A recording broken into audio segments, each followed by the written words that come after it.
I'll let you know. 3, 2, 1. Hey, good evening. This is Mike, and I'm here with Trouble with the Curve. We got a real cool guest today, Mr. Raffiel Palmeiro, 3-time Gold Glove, 4-time All-Star appearance, 500-plus home runs. Very excited. I know Lale's excited. Yeah, super excited. I've been waiting for this for a while and been bugging them about doing it. So I'm excited to be here for sure. Yeah, I can't. Excitement doesn't express what we've been thinking about the last couple of weeks, but let's get into it, man. Yeah, for sure. So we'll get right into it. I know we've kind of been talking off air a little bit, so this is an honor. I get to see y'all all the time. I wouldn't say all the time, but I see y'all often at TPA working, and obviously with your younger son and getting to see him do his craft and trying to see you as a dad and as a coach. Obviously, you've played the game at an elite, highest level that anybody in the world can play at. So, I kind of wanted to start at some of the questions. I know we've kind of covered a little bit just talking off air, but kind of give us a little bit of background. Obviously, you grew up in Miami. How old were you when you're from Cuba, right? Mm-hmm. Were you actually born in Cuba? Yeah, I was born in Cuba. I migrated to the United States in 1971 at the age of 6 with my parents and my 2 brothers. Okay. We moved to Miami, lived there through high school, graduated high school, got a scholarship to go to Mississippi State in 1982, and then played 3 years in college ball, got drafted by the Cubs, and made it to the big leagues in 86. That's pretty cool. So obviously it breaks my heart because obviously I went to Miami. So I hate to see. We kind of jokingly talked about it last week, but so kind of give me your. Obviously we got a lot of parents that listen, a lot of kids, 10, 12-year-old kids. So kind of give me an idea of what you were like as a 10-year-old. Like I know we kind of joked about this the other day, but you kind of said you've always been a hitter. You kind of didn't overcomplicate things. What was what was your best hitting coach or best advice you got, or you remember when you were 10, 11 years old, kind of when you started getting into it? Who was your mentor? Who was the people that you looked to for help? Yeah, it was my dad. My dad played amateur baseball in Cuba. Didn't really play at a high level, but he played enough that he kind of understood some of it at a very simple level. He knew the game because he watched it. He listened to it. He watched it on TV. And he was a big fan of baseball, and he paid attention, so he understood the game. Mm-hmm. He just, he teached it to me and my brothers in a simple way, and I think it kind of helped me because when I started playing at the age of 8 or 9, I wasn't cluttered. I didn't have a lot of information in my head, so the 3 little steps that he taught me, I carried with me through my young days, my high school days, and through my college days, and it just kept me. My mind was clear about hitting.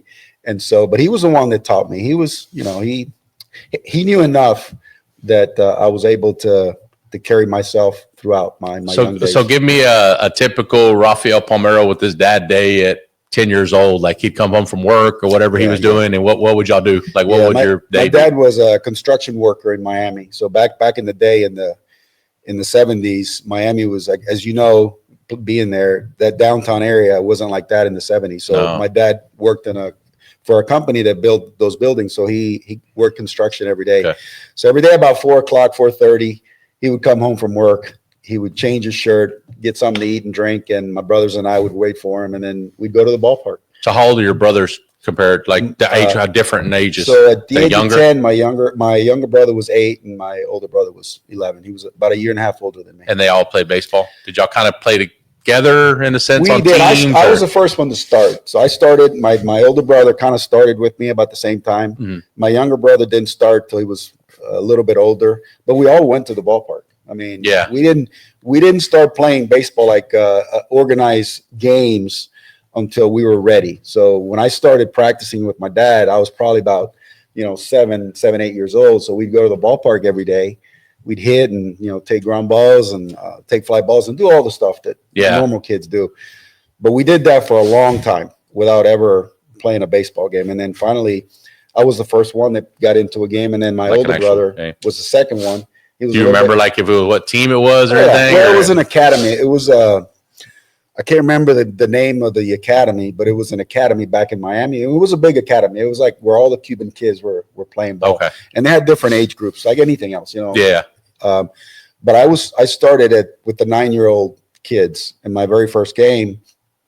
I'll never forget it because my very first at bat, my coach went out to the mound and pitched to me underhand. And I couldn't understand what was happening, but I swung at the first pitch and I hit a little nubbler back to the pitcher and I got thrown out at first base. And so at the end of the inning, my dad went up to our coach and said, "Hey, you don't have to do that. He's ready to play."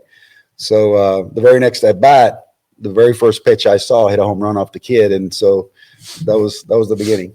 So your first at bat off the kid, if you remember that, It was a home run that's out of the crazy. ballpark. It wasn't like a home run where I Like was you ran around the bases. No, I pimped it. I didn't even know what a pimp was. But it was a home run over the fence. And you know where it is? It's Edison. You've been there. I've driven you by there. It's Edison High School, and they set up these little fields. It wasn't like fields like we have today. Yeah. These were like open playgrounds for the community.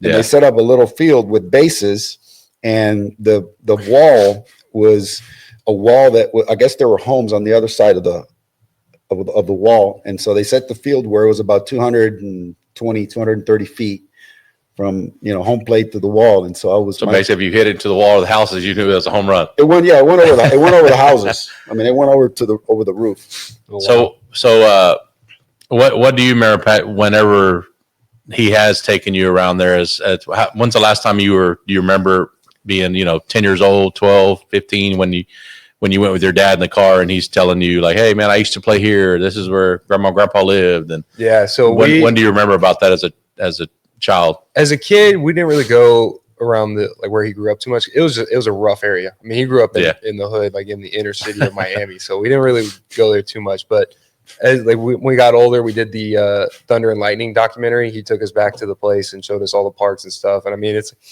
growing up around here, we get perfect fields. It's like perfect manicure fields. All the high schools now are turf fields. Like we're all like lucky to play on great fields. I know. I joke with my kids all the time. Like that. Spoiled, man. I joke with my kids all the time. They go out to dirt fields and it's like, "What's this, Dad?" I'm like, "Bro, it's dirt." He's like, "Well, the ball's bouncing." I'm like, They're bitching about a bad hop. "Yeah." They're like, "This is not turf." I'm like, they should have played "Bro, what I like, played. my dad would like hit it and I'd wear it, boom, boom, boom, all over the head." And I'm like, he's like, "Oh, get in there." They're like, they don't have There's a any reason idea. I wore a cup my whole career.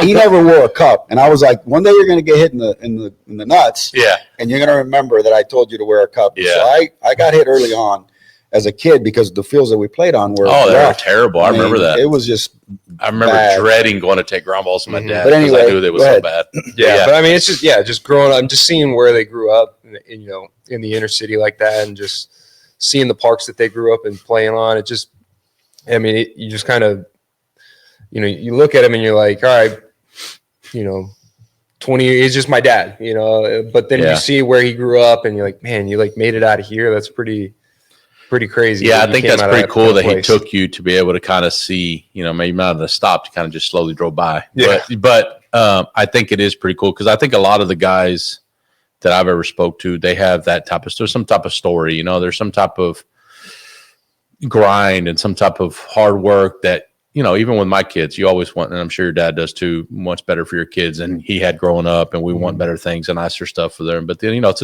a fine line of, are we giving too much? Are we not? And it's my kids say, "Hey, I need this $400 bat, Dad." Like it's a $5 bill down on the ground. And they're like, "Dad, I need that. And I need this." And you're just But that's okay though. You can give him a $400 bat. Yeah. As long as he appreciates it and he's getting it for a reason.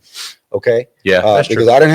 I don't ever remember my dad buying a bat or my equipment was given to me. Yeah. And so I had one glove my whole life until I got to college. So I played with the same glove. I had probably one bat, those old, remember the Easton bats, I guess? Yeah. Those green or Yeah, the green, yeah. Yeah. I Those had one some of pop those. Yeah.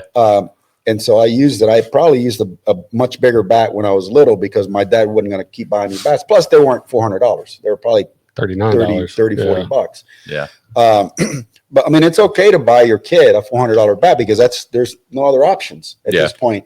But as long as they understand that it's, it is $400. So you go ahead and go do what you need to do and work at it.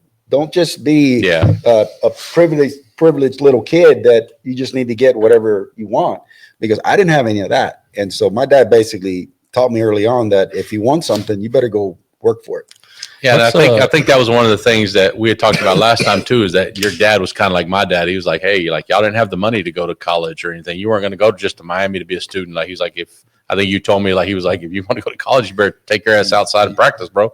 Like that's just what it is. He did. And the thing is with me, I mean, he taught me that early on. I knew that I was going to have to work, because he took me to work in construction. And so he taught me how to work. He taught me that there's honor in work. And so I applied myself, and I did my stuff in baseball, and I took the same approach. But he also told me, hey, I'm not going to pay for your college. So if you're going to go to college, you need to earn a scholarship, or you better be good enough to get drafted and then go play pro ball. And I did. I got drafted in the 7th or 8th round in '82. The Mets drafted me, and I didn't sign. And he said, okay. And he was the one that encouraged me not to sign, because he felt at the time I wasn't ready for the professional game. Now, I don't know what made him think that, but he knew me best. It would be like me evaluating my kids. So he thought that at the time I wasn't ready. So I went ahead and decided to go to college. But he said, now you're going to go to college and you're going to go to Mississippi State, because I decided not to stay at Miami. He goes, so just know that if you fail and you come back because you failed, this is what awaits you. You're going to come back and you're going to work with me in construction. So I had no room to mess around. So that always kind of motivates you a little bit to I don't want to do that. I had no backup plan. I had no fallback plan. My dad didn't have a bank account where I could go, live off of him. So in my mind, I was like, okay, I can't mess around. And so I got to go. There's no room for me to fail. I got to make it. Tell us a little bit about your relationship with your dad. The last time we were here, I heard you talking about that, and it seems to me like people with your background, your upbringing, tend to do better in life. And so I want to touch a little bit about that. Well, he grew up in a different era. My dad, he grew up in the 60s, 50s, 60s. He was born in 1928, so he saw a lot of stuff. He lived through a lot of stuff. Yeah. And he lived in a communist country. Yeah. And so he comes from a different era. Not that this country, because I think his generation here were the same. They went through World War I, II. This country's been through a lot of shit. Yeah. So that generation, I mean, that's probably the greatest generation. And so he was real tough on me, when I was a kid. And I couldn't understand it. I mean, I thought it was normal. I used to get my ass whoopings when I got in trouble. Not that I got in trouble a lot, because I wasn't a troublemaker, but it was just the way that it was. And so he was real tough on me. Even in baseball, I was pretty good when I was a kid. I was always either the best or one of the best at all the teams, at all the levels that I played. And he just never let up. He was like, there's always room for better, and you're just not good enough. And so I think he understood that fueled me. He kind of saw me, and he's like, he's getting it. He's getting motivated. And so, he was tough on me, but looking back on it now, I think that it helped me, but, I kind of wish that he would have been a little bit more easier. Yeah. Well, and, the point I'm trying to get at is that, adversity, no matter where it comes from, tends to make us want things more, right? Yeah. Gives us a different drive, gives us a different perspective, different outlook on things. And I think between the three older ones of us here, we had those harder dads. Yeah. And yeah, I mean, I think it definitely, I grew up in a rough area, rough town, and I think it does build some character. It does. I mean, in a different way, a good or bad. I don't know. I kind of feel the same way. My dad was really difficult. I loved him for it. And I really appreciated my father as I got older and I started seeing life and understanding things that I think we talked about the other day, that how right he really was. Yeah. Mm-hmm. Right. Because at the time when you're, 15s or 16s or even 30, then you get advice from your dad. You're like, man, dad, and then, 2, 3, 4 years down the road, you're like, damn it, he was right. Like, and you're like, you felt that and you knew it. Well, the other thing that talking about that is that, when you're a kid, you don't really understand it. No. You just kind of live it and you think your dad's a piece of crap or whatever.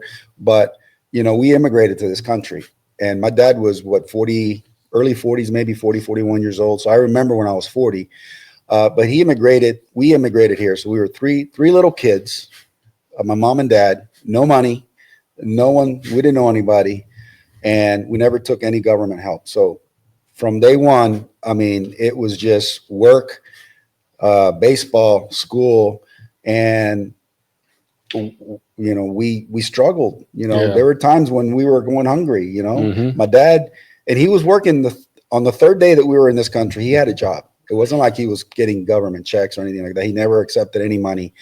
But you don't see it until you're older, and then you think, wow, could I have done that with these guys? Could I have picked up and moved to some other country that we don't know anything of or speak the language, just have a new life. And you kind of, when you become an adult, you understand the sacrifices that he made. Maybe he didn't do it, completely the right way. He did it the best way that he could. I was gonna say, you appreciate that he did it the best way he knew did how, it the right? best way that he could. But, And, I think it made you a lot of who you are, like as a player. I think now that, when I hear you talk about it, it warms my heart, because obviously I'm a dad, 2 kids, and you're dad of 2 boys, and I can hear, there was tough times, but how much you respect your dad and how much you love him, and I can hear that in your voice, and to definitely do that. Did you get a chance to meet your grandfather? Yeah, he was. How old was he when I was born? He had to have been like 60, 70. We spent a lot of time with him. You did, but he didn't speak. We talked about. He didn't speak a lot of English. He could have say a few words here and there, and same with my grandmother, no English. So we were around him and we spent time with him, but he was our translator, so we didn't really ever get to talk with him. But he loved talking baseball with us and messing around with us. We'd always show up to Miami and show him how our swing was looking, and he'd try to help break it down and stuff. And I'm like, well, but in a simple way. Hey, in a simple way. And I'm like, you got to get to the front side. You got to swing level, and probably would have been better because I had him teach, not in a bad way, because he was breaking us down at 11, 12, 13 the way a big leaguer gets broken down, and like he was saying, he had 3 simple thoughts running through his head. When I was 13, 14, I had, and like I'm not saying, like I said, not in a bad way, but he was teaching us the way big leaguers get taught. So I kind of I do want to come back and touch on that, because I'm curious, what it was like to be when you were a kid. We kind of talked about the other day. So Rafi, so what obviously you went to Mississippi State, did great things, met your wife there, had a great career, won a national championship, right? No. Y'all didn't win? Oh, I thought y'all won one there. No, we 85, man. Your Hurricanes. Oh, did we? I didn't even know. I didn't know that. Yeah. Who'd y'all lose to in the World Series? Well, in 85, we, this World Series back then was a different setup. So it's 8 teams in just one pool. Okay. And, you win your games, and then you go to the winner's bracket, and then the other ones have to kind of come through the loser's bracket. Yeah. So if you win the first 2 games, you're in pretty good positions. And then if you win the third game, you're in the championship game. There's not a championship series. And back then it was single elimination championship too, right? Just winner take all. So we win the first game. 2 games, and then we're facing Texas, because Texas is 2-0. And, we've got them. It's like a 4-5-0 game. Our number 2 guy is dealing. He's freaking going through their lineup like they're nothing. So we're sitting good. We've got a 4-5-0 lead, 5th inning, and then the dude freaking gets hit by a line drive in the shin or the ankle, and that was freaking the end of it. He gave up 7 runs in that inning. Oh. And our coach, Coach Poe, said that his biggest regret in his coaching career was leaving him in the game, because he went out to the mound and he asked him how he was doing, and he said, "Yeah, I'm fine. I can stay in the game." And we ended up losing that game. And then the very next day, Miami had lost their game as well. So we're playing Miami. It's an elimination game, but the winner is now going. Did you have any was that kind of cool for you though? Obviously you're both in loser bracket. You would like to. You're from Miami. Well, I'm trying to beat them. It's not like I hated. No, Miami. I'm saying you want to send them home. I want to send them home. Yeah. And we've got them. We got them 4-3. And we got him in the bottom of the 9th with Bobby Thigpen on the mound. Think about that scenario. Oh, I didn't know that. Yeah, we got Bobby Thigpen on. Jeff Brantley, our ace, had pitched had started the game, and he goes all the way into the ninth inning. He's got like 130 pitches, 140 pitches. He's 18-1. Jeff Brantley, 18-1. And we got him 4-3, bottom of the ninth, and Jeff Brantley walks the first guy in the inning because you could tell that he's done. It's 100 degrees, it's humid, it's July, and Bobby comes in from the outfield in the very first pitch. Or no, I don't know if it was the first pitch but Greg Elena, the catcher, gets a fastball about 95, The bull, they face high, and he freaking tomahawks it out of the ballpark. And then Miami comes back. They win that game, and then they beat Texas. Well, in the championship series. I felt like I was rubbing it in. I really wasn't. I didn't know. No, that's fine. I didn't really know that. I always heard about that catcher because he was like a legend of Miami because he was like a bullpen guy. And then all of a sudden they call him the bull. Yeah. He got their big hit. And then a few years later, when I came up to Chicago playing with the Cubs, Jamie Moyer's wife is Digger Phelps' daughter.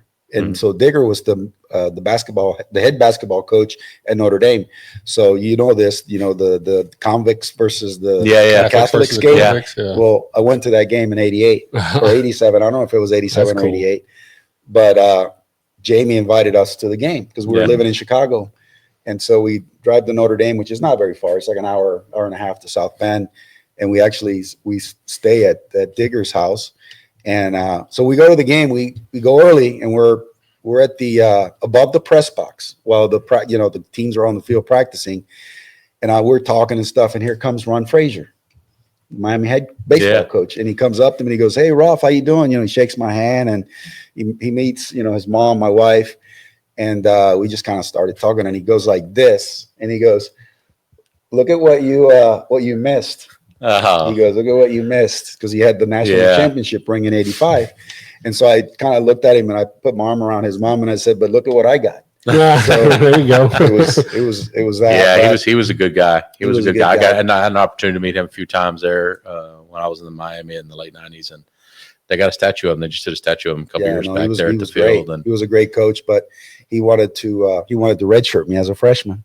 And growing up in Miami, every kid wants to play there. Not just Miami, in South Florida. Yeah, every kid wants to go to Miami. That's the dream, especially in your time and like in the late '90s. They had just won the national championship in either 81 or 82. So I'm getting a full ride at Miami. I can either stay on campus or I can live at home. Of course, I wasn't going to stay home because I didn't have a car. I didn't have money to pay for a car, but he told me in his office, we redshirt freshmen, so you're not going to play your freshman year. Yeah, that's crazy. I never knew that. I never looked into that. It cost me a national championship ring. Yeah. So you're a Texas legend, but I kind of want to understand, and I know people watching are going to want to know some of the stories that just playing for the Rangers. You played with two other legends in my mind, which is Nolan and Pudge, and kind of if you can just kind of touch on. I mean, you guys were. All three of y'all are Hall of Famers, in my opinion. And what's that like having three guys like that on one team?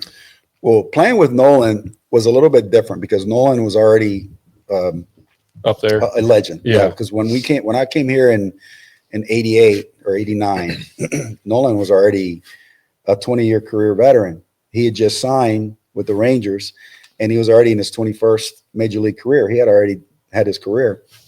So he was an established superstar. And we were Pudge wasn't even on the team yet. Pudge in '89, I don't think he had even signed yet with the Rangers. But I was like in my second or third year in the league. So I found out early on that Nolan, when it was Nolan's turn to pitch, that he meant business. Yeah. And he was going to send a message early on in each game. So, and I remember one of my big memories was it happened the first week of the season. It was the Red Sox against the Rangers here in Texas, and it was Nolan Ryan against Roger Clemens. And they built it up pretty big because, two big Texas legends or whatever. So Nolan gets on the mound first inning. He gets the first two guys out, and then Ellis Burks, who's a local kid, comes up hitting third, and the very first pitch, he throws him a ball right at his head, about 89, 98, 99 miles an hour, and hits him right in the head. Ellis goes down, and my first thought was not that he killed him, is I'm hitting third. I'm getting it. I'm like, I'm sorry, Alice. I know you're probably dead over there, but I'm going to be the one. I'm going to go to the hospital with you. Yeah. So just kind of wait on me. So anyway, a few minutes, nothing happened at that point. They took him out of the game because, it was pretty bad. And so we come up to bat. First two guys, come up and they're out. So it's 2 outs in the bottom of the first. And I come up to bat and I knew, as soon as I looked at him, I knew that he was going to throw at me. And he threw at me, man. He threw a same thing, 98 mile an hour right at my head. And he missed me. I was like, thank God, Man. What'd you say? You told me like you just like clinched up. I kind of just closed my eyes and went like this, and he missed me. I didn't even move. There's no time to move. Yeah. And he missed me. The ball went behind my head. So, benches cleared, nothing happened, whatever. And so they both were still in the game in the eighth. And we're down like 3-2 in the bottom of the eighth. And there's 2 outs. And there's runner on first base, and I'm up to bat again. And he's still on the mound. Clemens is still on the mound. He gets me at a 0-2 count, and he throws me a fastball up and in. And I got the head out and freaking hit a ball down the right field line off the foul pole. Oh, nice. So that was one of the things that I remember. It was a big moment for me because I was a kid, early on in my career. But the thing that I noticed about Nolan is that he wanted to set the tone early. He had established himself as one of the greatest pitchers of all time, and people respected that. The opponents respected that. So when he threw at you, you just kind of got up and just went first. Yeah. If you were able to survive his. I think that's why that whole. I remember as a kid when that whole Robin Ventura when he went to Nolan charged him. It was like. Yeah, that's and not Ryan, dude. Like, yeah. what are you doing? I know. It just You got to tell us. I think Robin's told this story. Okay, yeah. Let me hear it. That. And in fact, I've got to do something tomorrow with him up in Nashville. But there's a story behind that. And the White Sox, every series, there's before the series starts, before batting practice starts in the first game, you go over the players, the scouting report on all the hitters, how you're going to play them, all the pitchers, their velocity, what I'm talking about, the scouting report. And they had their scouting report, the scouting meeting, and they knew that Nolan was pitching the second night. And so they knew that at some point something was going to happen because Nolan wants to set the tone. And so they all got together and said, okay, it doesn't matter who's going to get it because somebody's going to get hit. But whoever gets hit, just go after him because we're going to come out. We're going to come get him. We're going to send a message. Well, it happens that Robin Ventura, who's the nicest guy in baseball, the guy that has the most respect for Nolan Ryan is the guy that gets it. And you can tell that he hesitates because the last thing he wants to do is charge Nolan, who's a legend. He just wants to go to first base and say, okay, fine, thank you. I'll take it. But he couldn't. He had to go out. So when he went out to the mound, just because everybody was coming out. And so he went in to get hit. He put his head down and Nolan waited for him, and then they just started unloading on him. But and make sure you tell me he just went for the ass whooping. Yeah. Well, he wasn't going to go try to knock him out or fight Nolan. At that point you just kind of go and hope that that's respect. Man. Everybody gets your teammates get there. The reason that I know this is because Ozzie Guillen, a few years later, we're playing together in Baltimore, and he's my locker mate. He's sitting next to me, and so we're sitting after a game. We're just kind of sitting there. I think he's having a beer or something. We're just talking about baseball or whatever, and he goes, "Hey, you remember?" Because he was the White Sox shortstop at the time. He goes, "You remember that brawl that we had with you guys, back a few years ago?" And I said, "Yeah, Nolan." He goes, "Yeah." He goes, "That we had a meeting that first day, and we decided that we were going to go get him because we knew that he was going to hit somebody, and he ended up hitting, our best guy, the guy that's not going to want to hit him." And that's how I know. But nobody knows this. Yeah. Nobody in baseball knows that that's what happened. So they made as a team around decision. here. Robin's like the nicest. Robin's like the nicest guy ever. That's what I'm saying. It was like a weird thing. People have this idea that they made Robin Ventura the villain. It's like when you say Robin Ventura, oh yeah, that's the guy that got his ass kicked by Nolan Ryan. Well, if you really knew who Robin was, you wouldn't be saying that because Robin, that's why I think it was for the everyday fan. It was kind of shocking out there. Now, if you'd have hit, Bo Jackson, now let's go because Bo is Bo. Yeah, but he didn't care because it didn't matter who he was facing. He threw at the biggest dudes. Nolan didn't back off on anybody. If it had to be, Bo Jackson, or if it had to be Dave Winfield, because he threw at all those guys in his career.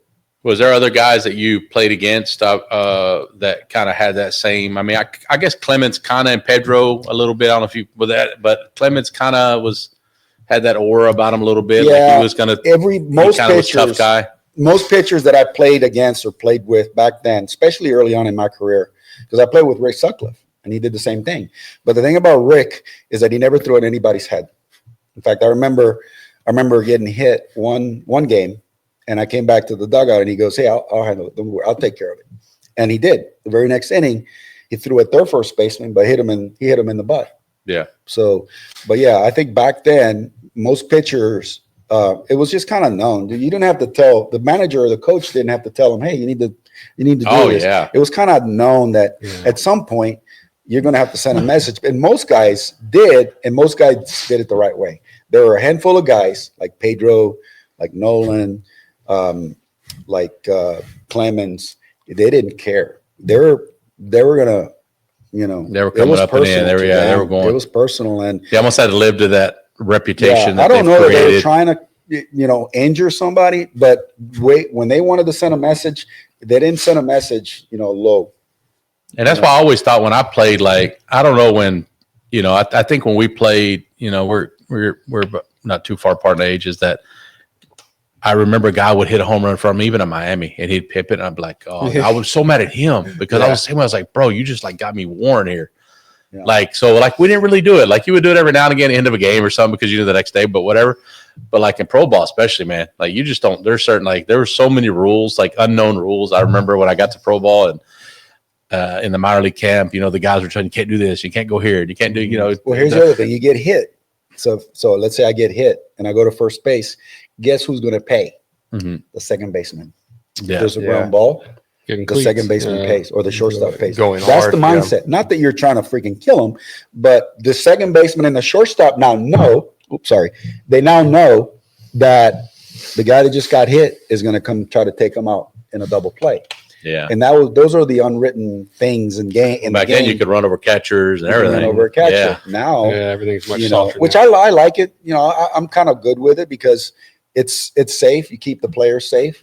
When you're sliding into second base. Now, I think that the slide into second base, second baseman really didn't get rolled over that much. Mm-hmm. There were a few that were intentional, but when you go into second base, a good second baseman like Robbie Alomar wanted you to come in like that because he was gonna come from down here and he was gonna make it get out. 100%, bro. 100%. That's why I'm saying it always regulated itself. Same in a way. thing with Cal Ripken. Cal Ripken wanted you to come in like that because he was gonna make you eat that baseball. He was gonna make you, especially if it was a hard ground ball where he got there quick and you were still like down there. Yeah, and there's nothing you can do. Like you were gonna either have to get out of the way or slide halfway down and make you look silly.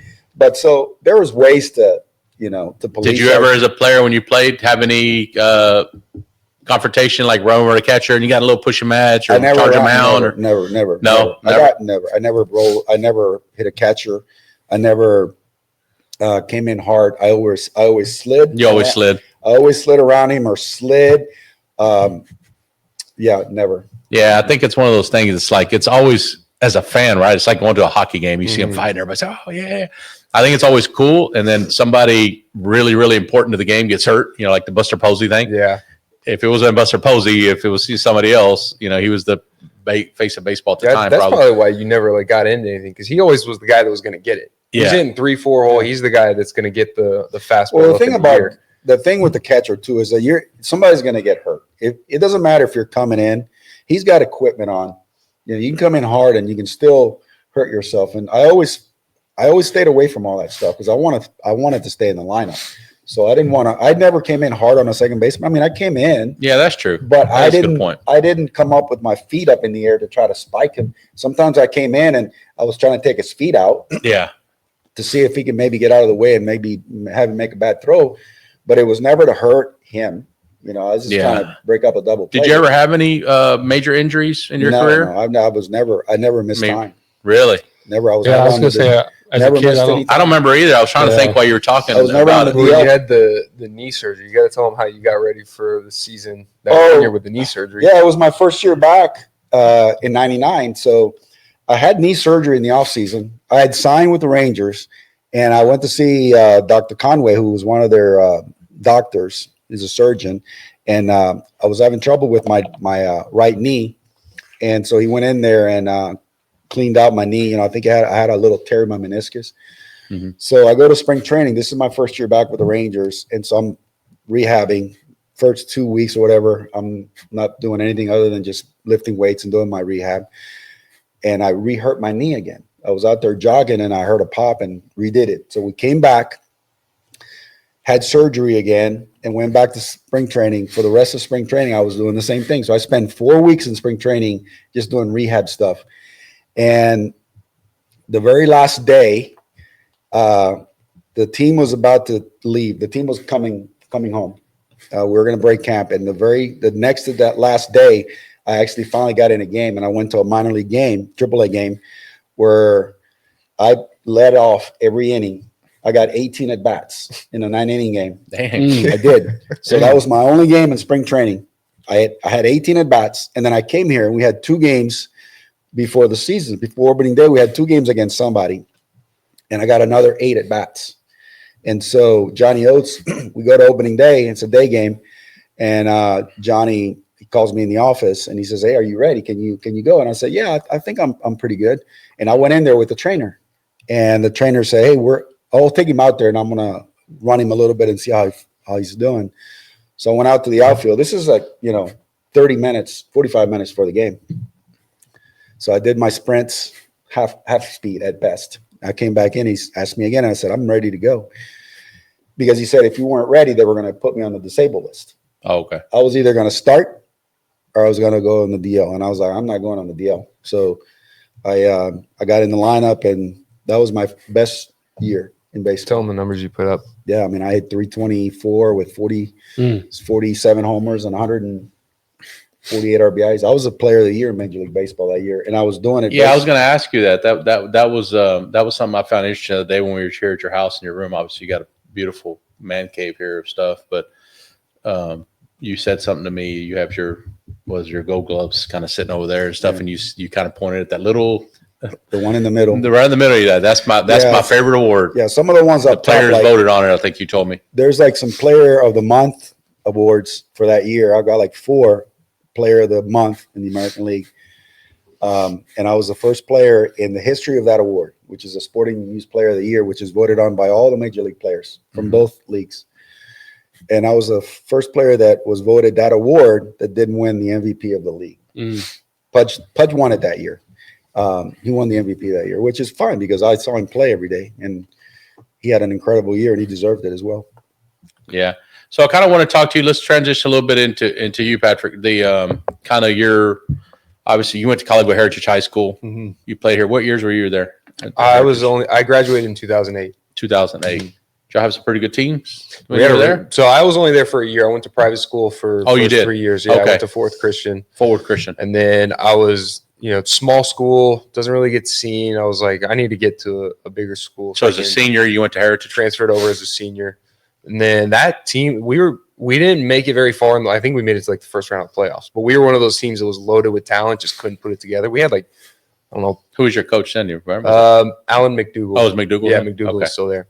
But we had 4 D1 guys and 5 or 6. And then JUCO so guys. out of high school, you went where? JUCO. I went to JUCO You for went 2 to years. Grace? Did you say Grayson? You Grayson. told me. And then I went Okay. to UAB, Alabama, Birmingham. So Coach Polk was actually recruited me to go to Mississippi State, and I was going there until he left. And they brought in a whole new staff, and Okay. they cleaned house. And that's when you So went to that's when I went Georgia to or G- something, yeah. right? Or something. No, he went to Georgia in the early 2000s. He was Oh, did he? done. Okay. Yeah, 2008, Okay. he was done.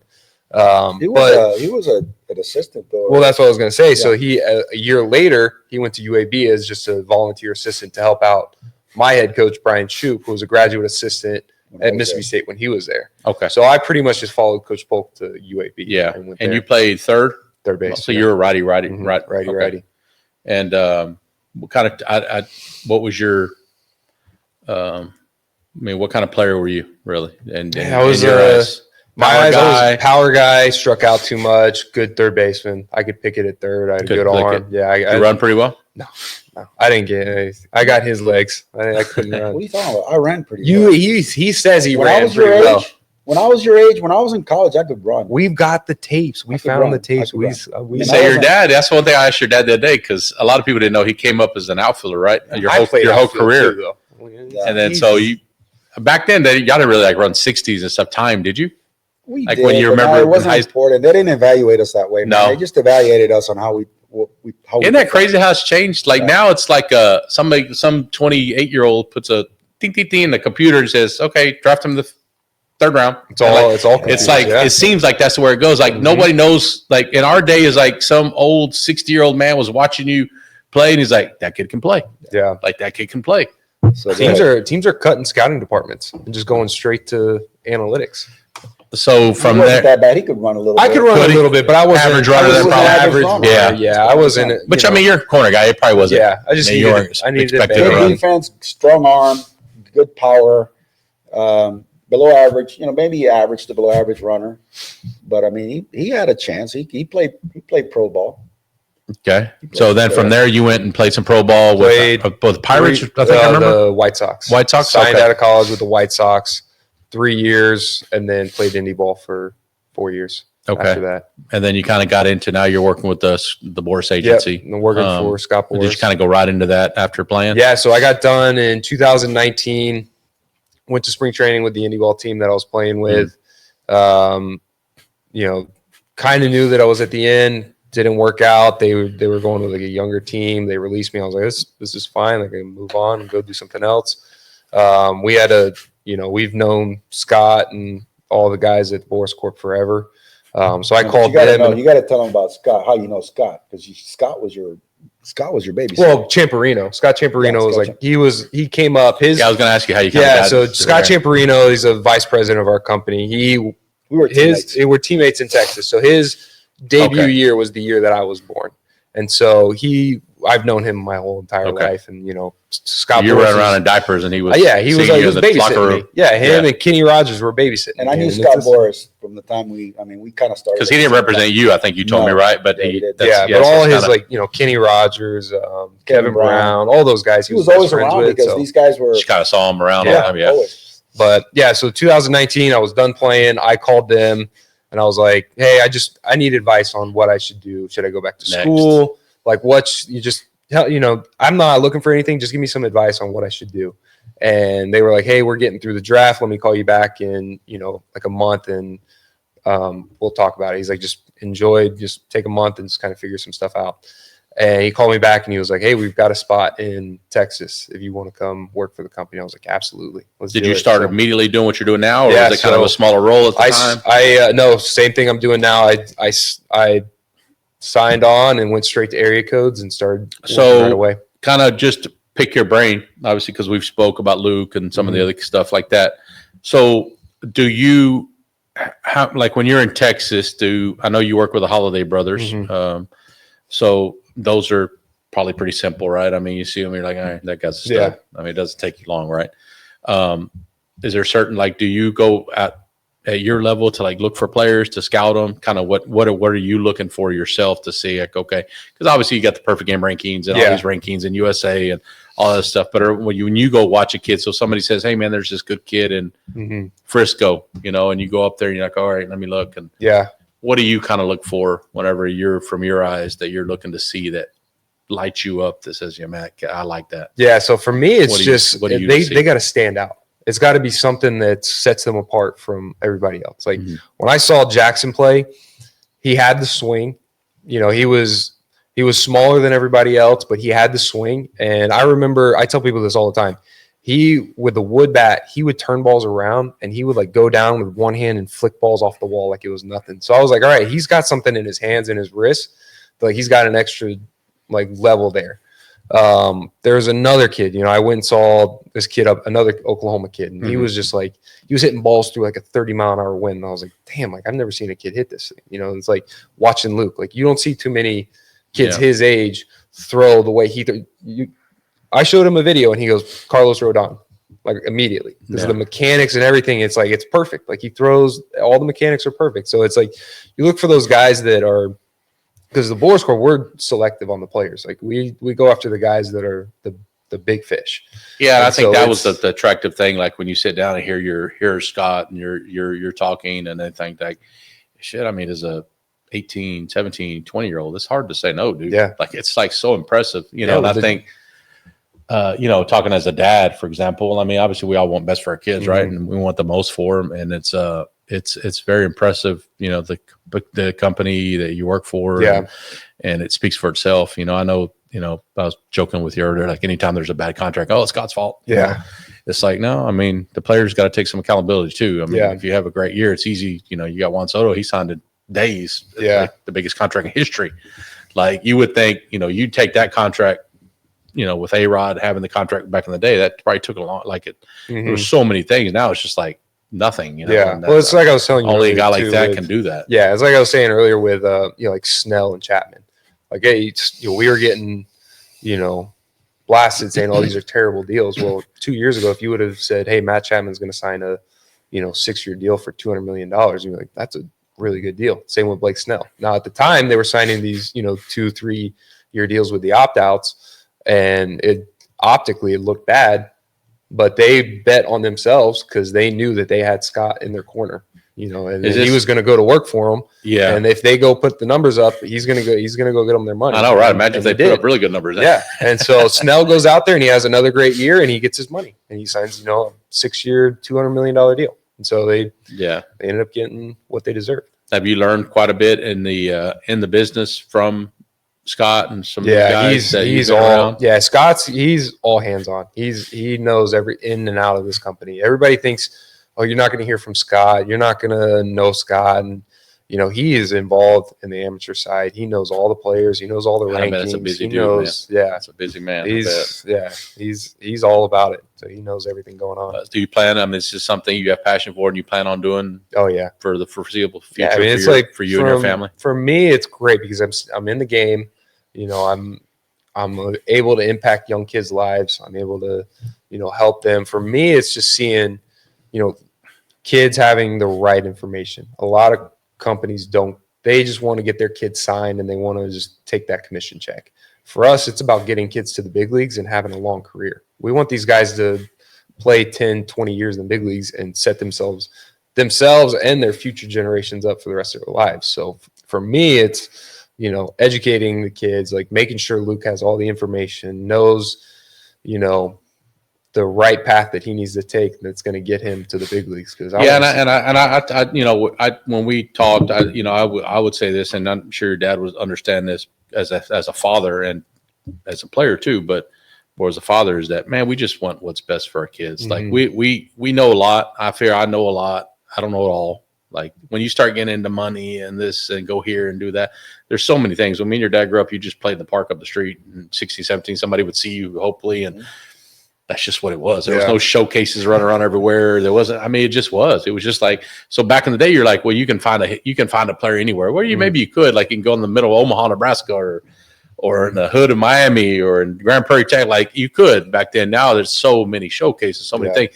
It's hard to be hidden, right? yeah, And so, you know, as a father, first is that, you know, I just want what's best for my kid, right? And somebody that you have, and I tell you this, and I tell people this not lightly, is that you have my most prized possession, yeah. right? Mhm. So you have the most thing that's most important in my life, and I take that very serious. Just like your dad's going to take it very serious. If somebody, you know, is part of your life or hurts you or insults you, like he, you know, He knows that. yeah, He right. knows that No. firsthand. Yeah, and I think some that situations. comes I think it comes from, like, I remember a story your dad told me, like his dad was pretty low key, and then, but don't insult his son. Yeah. I mean, you do that, those Cuban guys coming out, and it ain't gonna be pretty, bro. Yeah. Like I think you told me your dad at a park one time, somebody said something bad about you as, Something you know, about me. 18 years old or something. I mean, and he went to fight for he it. went to Yeah. he went to go fight him, and Yeah. you ain't gonna talk bad about my son, exactly. you know. And so it's like one of those things, like I can talk bad about my son, but you ain't. Yeah. Like, He never bragged about me, he Yeah. never bragged about me. but that was his way of And I probably never showing heard him- love to you. Yeah, and We're I never heard like, him say in a anything, weird, yeah, and I never heard him say anything he never praised me or anything like that. But my brothers would tell me, yeah, he thinks you're the shit. He thinks you're good, and he won't tell you to your face because he doesn't want you to feel that. I think one of the stories that you told me, and then we'll kind of get into y'all's the relationship with your kids, is that I found pretty interesting. Is you said your brother was like your toughest critic, right? That he would be after a game, you go 3 for 4. And no, that was my dad. That was my dad. I'll tell you the story. No, my brother was kind of like the guy. He was hands on. He watched every game. That's your older brother you're talking about? My older brother. Okay. Yeah, my younger brother was a little bit less, interested in it, but my older brother was all in. He watched every game and he understood what I was doing. And so when I struggled, he'd come and say, hey, man, it looks like you're doing this, or, you're falling over too much, or you're whatever it was. He would pick it out and I would listen. I felt that he knew what he was talking about. But with my dad, I remember in 88, this was 1988 because I almost won the batting title. We're playing it was the game of the week, NBC's game of the week afternoon. Back then it was, one game. And I'm leading the league in hitting or up there. I'm hitting like 320, 330. And I go 3 for 4. And I'm like, national game of the week. Yeah. I got 3 hits. And I go home and I'm all pumped up. And my dad calls. I think my wife answered the phone and she handed me the phone. And I thought he was going to say, yeah, that's a great game. He goes, you think you're going to stay in the big leagues doing that shit? And I said, what are you talking about? He goes, you're a mediocre outfielder with below average arm, below average speed, with no power. How long do you think you're going to stay in the big leagues doing that? And I'm like, what are you talking about? I'm hitting 320. He goes, how long do you think you're going to stay in the big leagues doing that shit? And it almost like a light bulb went up in my head. It was like, damn. I mean, I didn't tell him he was right, but he was right. He was right. I hit home runs my whole life. When I was a kid, when I went to, through high school, I hit a whole bunch of home runs in college and summer ball in college. I hit home runs in the minor leagues. The Cubs drafted me because I could hit home runs. Okay. And I could hit. And he understood it and he realized it. And so he took me off that high horse that I was on and he freaking hit me upside the head and he knocked some sense into me because he knew that what I was doing wasn't going to be sustainable. Success. But the reason that I kind of fell into that trap was because, I finally made it to the big leagues and I feel like I'm just kind of surviving and I'm battling for a batting title and it feels good. But he saw the long-term future. He didn't see the stuff that I was doing at the time. Well, he'd probably seen you your whole life and say, so I've seen my son do this. He kind of reset with that phone call. He reset my career because if he had called me and said, hey, man, you're doing great. That's awesome. I'm proud of you. I don't know what would have happened. But when I got traded, that was like that was the second sign. My dad's call was the first sign. The second sign was, damn it, I just got traded and I came in second in the league in hitting. And I'm like, damn, that's not, something's up. So I got here and same thing happened in 88 or 89, my first year. I mean, I was doing pretty good. I was struggling a little bit, but I was doing pretty good. And Bobby Valentine calls me in the office, who was the manager, and he says, we traded you because you could hit. And if you're not going to be able to hit, we're going to send you out. And so, man, I was like, okay. And I just rearranged. I kind of went back and look at my stuff and look at my videotapes. I made some adjustments. But it was that phone call that my dad had with me that just kind of, I need to wake my ass up.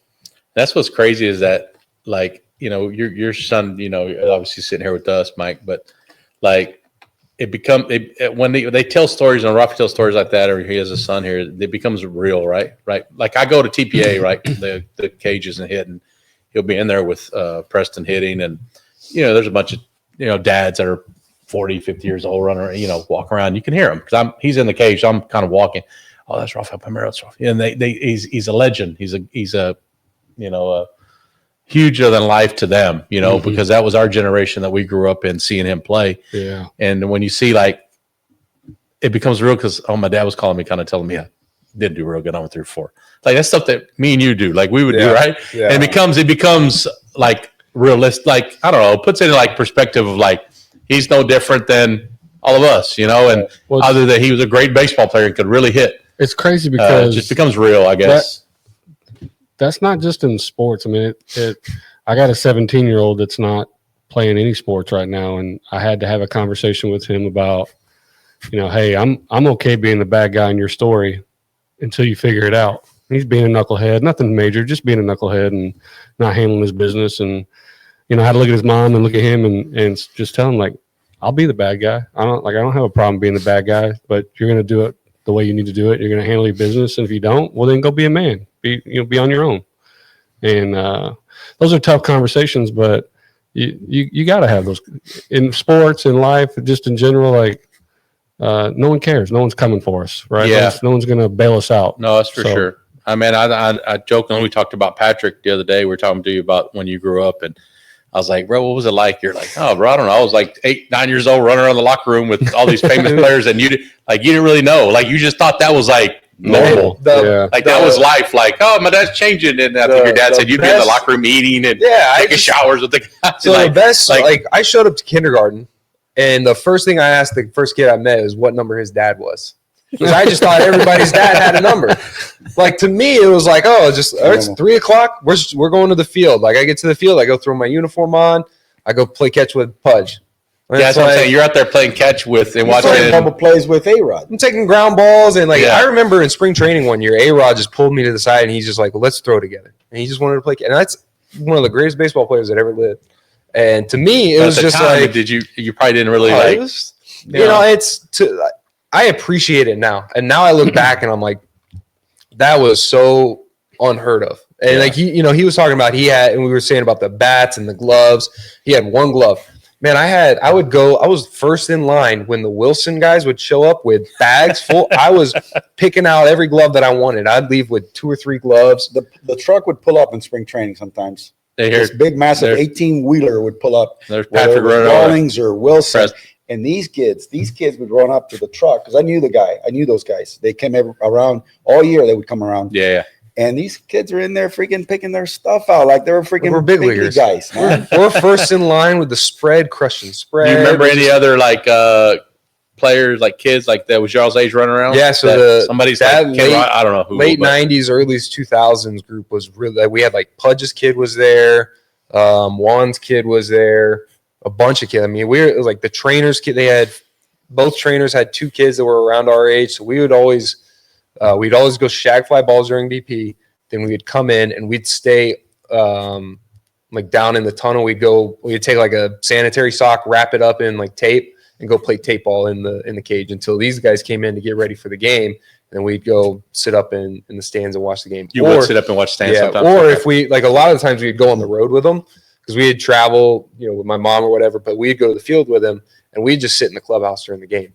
So, like, we'd be sitting at Yankee Stadium, and as I, like, just sitting in the clubhouse at Yankee Stadium or, Fenway. That's so crazy to me. Like, you were walking out of the dugout at Yankee Stadium, like, hey, where's that? Fenway that took you out to hit when you were, like, 12. I put you, like, at third base, and I started. Yes, we did. It was like a rain delay or something, and they weren't taking BP on the field, so we were right behind the infield, like where the tarp was. Yeah. And he was just throwing his BP, and we were all hitting balls over the monster. I took the bag of balls, pearls, all these brand new balls. Yeah, just all soaking wet. I started throwing in batting practice so that they could hit the ball over the big. So you've hit it Fenway Park. Yeah, I hit it over the monster. I did the same thing for Preston, though, in Baltimore. When I was in Baltimore, I put him in right so he could hit balls when he was little. So he could hit balls over. I think one of the cool stories you told me was really cool that I don't know if you heard it the other day, Mike, is that you said like in the middle of a game, here comes your 2 boys. Oh, yeah. Like literally you're sitting there in the middle of the game and they're like fighting with each other. Preston was like the smallest kid because like you said, they're all about the same age. These were all about the same age. Preston was like 4. This was 99. He was born in 95. He was 4 years old running around the field. So, but when Johnny Oates was the manager, he wanted the kids around. He wanted the kids in the clubhouse. He wanted them to be a part of the whole thing. The only thing that they couldn't do, obviously, was go out on the field and play with us. But everything else, they were bat boying and all. And they loved it, especially the pitchers, because they would stand on the wall and let the little kids run and get the ball. They didn't have to shag. Yeah. We thought it was amazing, and they were like, "This is incredible." So one night we're playing a game. We're in the dugout and our team was hitting, and I hear Preston running. I mean, I could hear him screaming and crying, and he runs down the tunnel and he comes and he turns into the dugout, and the manager sits, closest. and then the coaches, and then the rest of the players. And Preston comes down and he's yelling, Patrick, or Dad, and he's crying, Dad, Patrick did this, and he's just running in front of the dugout during the game. I mean, the game's going on, and here's That is Preston, so wild, 5 man. years Big old. league game. Running, I know, I'm dude. sitting, 5-year-old running I'm through sitting the at dugout. the other end of the dugout, the very farthest, closest to first base. I'm sitting back there because that's kind of where What was your reaction like? What the heck? nothing. boy? I was like, what, man? What's going on? And he's like, Bridget. And I'm like, and I had to get up and walk away and tell Patrick, come on, Patrick, don't do this shit, man. And so, but that I'm was working, normal. man. I'm in the middle of my job. I have to go hit Roger Clemens, bro. They could sit in the It's a little dugout. different. Back in the day, they could sit in the dugout during the games. Could they really? They could. Wow. And they were bad boying, not pressing because he was too He was a little. little too young. But these guys could sit in the dugout. I mean, we had kids sitting in the dugout during the games. That's crazy. Like you're working Yeah. at Target or Now, something. that was, when I Look look at that. back on that, that was a little bit, over the top. Because, I mean, there's Yeah, some balls that that's- come in the dugout that are Screaming. you can't even- Oh, yeah. You know Yeah. what? I didn't even think about Yeah. that. yeah, Yeah, and they you're didn't have the right. nets back up. They didn't have the nets or Yeah, anything no, back we didn't have then. the front net, so I mean, but I'd love But to a lot of the times they would keep us more towards like the Towards front the- end the where the far balls end. weren't coming in. Yeah. So like bat boying, like you're not really getting a ton of balls hit over there in that little corner where Yeah. the guys bat boy. Because it used to be, now I think they put them like down in the dugout, but it used to be you were like on the field.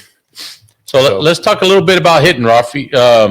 Kind of, obviously you see everything that goes on today with all the swing up Crazy. and strike out more and hit more fly balls and all the stuff that they're trying to teach. And I've obviously seen you work a little bit with your son in the cages. It's pretty cool to see just y'all's interaction as a dad and as a coach. But what is your, I mean, I kind of talked to you a little bit about it. You're kind of more simplified because that's kind of what you grew up on and kind of what I grew up on. So I definitely hear from you. So what is your thoughts on the current hitting situations of guys hitting 210 with 30 home runs? It's not any striking good. out 200 and sometimes. It's not any good, and it has nothing to do with the talent level, pitching wise. I mean, the pitchers are good, like they've always been, and there are more guys now throwing with more velocity. But the velocity doesn't really matter. If you're a good hitter, you're going to hit, whether it's 90 or 100, you're going to hit. I think the problem is that guys are just like, I mean, I'm watching guys in the batting at TPA, big league guys that are in the big leagues, guys that are in the minor leagues, and they're all doing the same thing. They're trying to hit the ball straight up in the air. And there's a lot of swings and not swings and misses where they're missing the ball, but actually misses where they're just popping the ball up or rolling over, and there's no consistency. And so, for me, it was once I learned how to hit and I got through all the simplistics of me doing it early on, I had to have rhythm and timing. I had to get back on my backside, and I had to transfer into my front side, and I had to hit against my front side. I was trying to swing the bat level.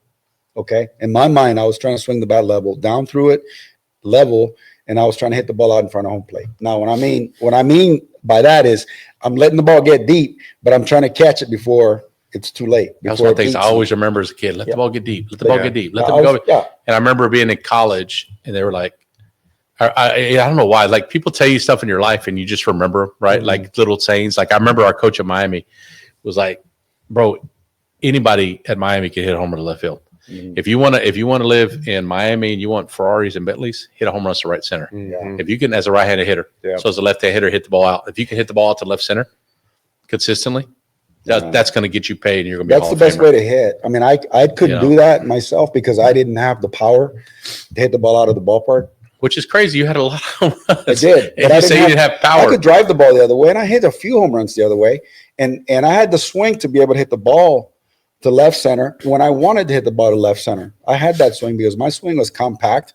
It was kind of like an in and out, inside the ball, which is the proper way to approach the ball. So I could hit the ball that way. And that's what I did early on in my career that kind of got me in trouble. I kind of got away from kind of slapping the ball a little bit more inside, and I became more of a slap ball hitter. I hit a lot of doubles. I hit 50 doubles that year. But to me, I needed to have some rhythm, and it's rhythm and timing, getting back, loading back to my backside, and then coming forward, transferring into my front side and hitting against it. The key is to hit against it and stay behind the front side. And swing level. Okay, I know the great hitters of my day, to a man, they all said they try to hit down through the ball, which I did too. Try to get on top and swing down through it. Mhm. And in our minds, that's what we envisioned, and that's what we were visualizing and trying to do. But when we got to the ball, the barrel of the bat was below the hands, which was proper. And I think that's always the argument you hear from people that are against that, right? They say, well, no, Rafi's saying that, but look at his swing. And it is, yes, But it's everybody good enough. gets that. It's just a tool to like get you in a better position, because if you start there and then you go further, Yeah, exactly. now we're talking about where they're at now, where we're hitting, striking out 250 That's the times and point. hitting. I mean, yeah, That's the point. I think I'm sure if you wanted to in your career and you would have made a decision like, you know what, I'll hit 200 and I'll hit 60 home runs every year. I can do that and strike out but 250. But that wasn't to me. like every that at-bat- wasn't going to me. back in Every your at bat day. mattered. Every at bat was valuable to me. I didn't want to give up any at bats, and I did. I gave up a lot of at bats, but I wanted to. All my at bats were crucial. Okay, and so I wanted to have even if I didn't produce, I wanted to do something in my at bat. So to me, a strikeout was a zero, wasted, nothing. It doesn't exist. Yeah, and I always tell people that. It was You almost know? like personal. Yeah, and Like you struck me, I was like, fuck you. Like, you hell no, bro. You ain't can't going to do strike me out that. again. I felt Yeah. embarrassed, man. I was like embarrassed. Like you to took strike out. pride in not striking out. Right. And that was the generation that I played in, and the generation before me, nobody wanted to strike out. That was like an embarrassing moment. Like- and now it's like, Especially, whatever. Yeah. you see it now. I see it a lot. Is runners are like second and third base with less than 2 outs. Oh my god. Guys just swing. And Oh they don't my make an God, that kills adjustment. me, bro. They swing like there's no approach. Let me tell you this. I'll tell you a quick story about my little deal. Where I remember this like it was nothing. So I'd always grew up could hit pretty well, right? A 3-4 hole hitter, my life. Get to Miami, it was 3-4 hole hitter, and then I have to be an 8-9 guy, right? Get in the first time. We got first and second, no outs, and lefty on the mound, and I get over and I roll one over to third and hit it into a double play, right? I was an average runner too, and my coach immediately yanked me through him. I remember he pulled me down the dugout and he's like, "If you ever want to play here at Miami, you're going to try to hit the ball the other way and move runners over. Like that's the way you play the game. You're either going to butt, but you're not going to be a bunter, so you need to learn to hit the ball the other way."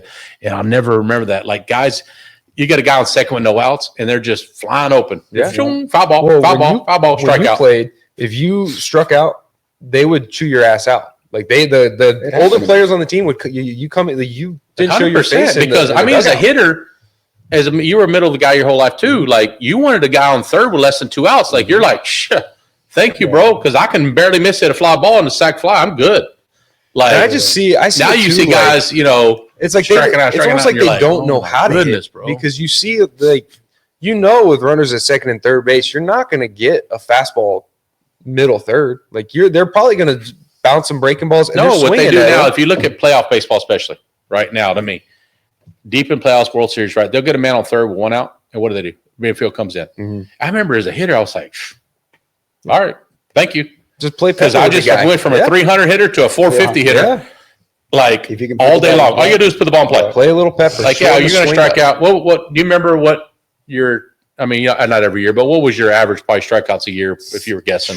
Probably 60, 70. I was That's striking it? out. In a year? Yeah, I mean, I was striking Gosh, out. that's crazy I now was if you striking. I think mean, about it. and I was To- having. That's you a gotta- low you number gotta now. keep in mind, Yes. I was having over 700 plate appearances. So That's every what I'm year that I saying. That's played in the big crazy. leagues, I had years where I had 650, 630, 640 at bats.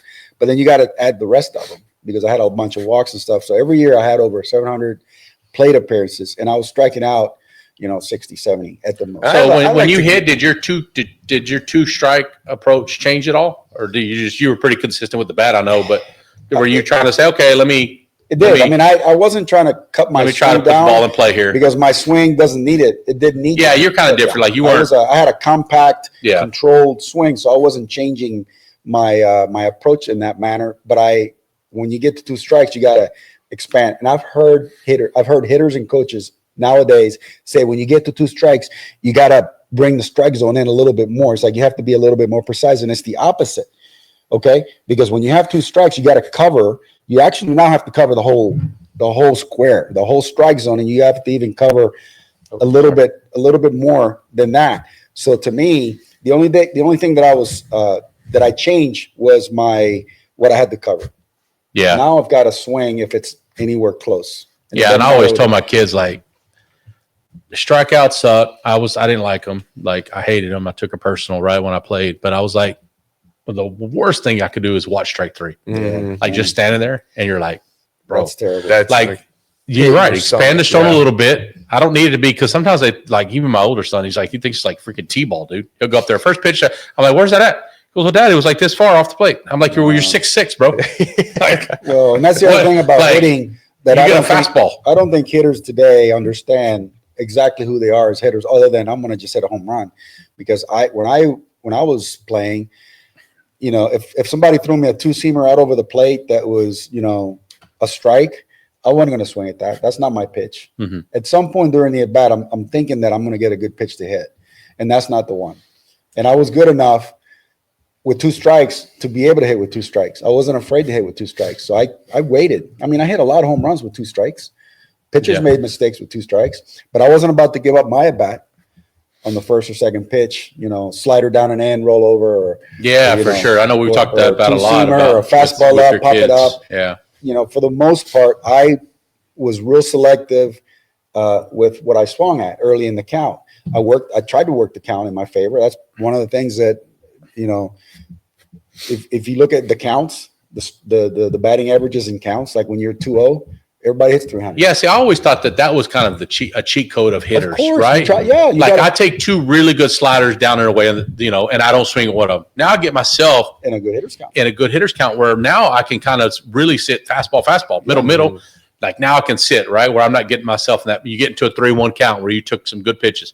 You swing at that shitty one in the dirt, and now you're in their favor. Now it's a battle. The other thing too is that I think on the other side of that, pitchers back when we played, is that when they did fall behind, they had enough confidence in their fastball that they can throw you a fastball. It can be spotted and they can still get you out with a 2-0 fastball. Today, pitchers are 2-0, it doesn't matter. They didn't throw you a breaking ball 2-0. Yeah, It doesn't matter the situation in the game. now. They almost have to, It's a 2-0 because they're thinking, the hitters. They know everything is charted. Everything they know the tendencies. So you can still throw me that 2-0 two-seamer away. Well, I don't know. Maybe they don't feel like they can locate. Like back in the day, you had the Greg Maddixes of the world. These guys that sit on the plate, and you give them. You can watch old videos. Like sometimes they'll come on where Greg Maddux was pitching against somebody, and the old Cubs things. And dude, they're giving them off that play. The catcher just. Bloop, bloop, I guarantee you that if you pull Greg Maddox's videos, go look at his 2-0 counts. Yeah. Look at his 2-0 pitches. Look at his 3-1 pitches. They're not down the middle of the plate. No, I saw a crazy stats on that. It's a dead fish, 83-mile-an-hour pitch that's getting there, and by the time it gets to home plate, you swing at it, and you're like, shit, what did I just swing at? Okay? So you knew that you were going to get a fastball, or maybe he threw you a cutter, 2-0, in on the hands. Yeah.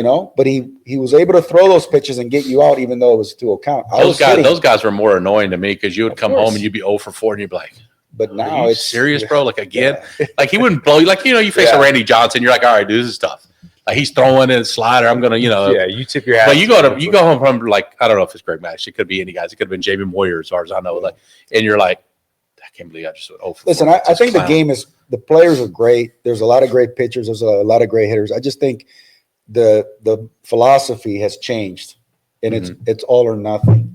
I mean, there's still guys like Mookie Betts and guys that are professional hitters that are old school mindset, and they're pitchers that are that way as well. Not all pitchers. You know what my theory is on it, and I'll just real quick is that I really believe that at the end of the day, and you've seen it probably from a different perspective too, that it is a business. Like at the end of the day, it's a business. It's a sport, and we all love it, right? But it's a business. So I think as business people, as owners, and as people that run baseball, I think they saw they try to change football a little bit with the kickoffs and this stuff, and home runs just pay. Like that's just what people like, and they don't like to sit, the 1-0 games when you were playing, or Greg Maddux against Roger Clemens. Those are are okay, but they want to see the 7-8, the walk-off home run of the ninth inning, and maybe a strikeout with the bases loaded. Like those are exciting things for TV, for the business. That's what I think it's evolved to. So now they're trying to say, you know what? We need our players to be that. We're okay with the strikeouts, but give me, that's just my theory. I don't know that. That's just my thought. I mean, that's fair enough, but I think that there's not enough action in the game. I went to a game 2 years ago. It was the Yankees. It was when Judge was trying to get to the break the record. Yeah, here, So Texas. I went to the game, the last, not the last game, but the next to last game, and it was, I remember, I'll never forget it.